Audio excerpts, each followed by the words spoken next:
পুরো সিঁড়িটাই ঘুরে ঘুরে ঘুরে ঘুরে নামতে হয়, এক রাউন্ড সিঁড়ি।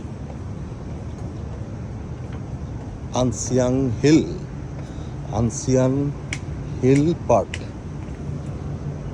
চমৎকার জায়গা জুড়ে, ছোট্ট একটা পার্ক কিন্তু খুব পরিকল্পিতভাবে বানিয়েছে, খুবই সুন্দর।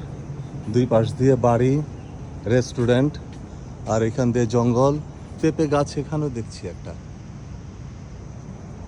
আর ফলাদি গাছ, ফলাদি তো আছে। এই যে আরেকটা ফল দেখুন, এটাকে বলা হয় ব্রেড ফ্রুট। এটাকে স্লাইস করে রুটির মতো চিপসের আকারে খায়। আমিও খেয়েছিলাম, আমার কাছে একটু শক্ত লেগেছিল, যেহেতু অপরিচিত খাবার একটা, খুব একটা মজা পাইনি, কিন্তু যারা খায় মজা করেই খায়।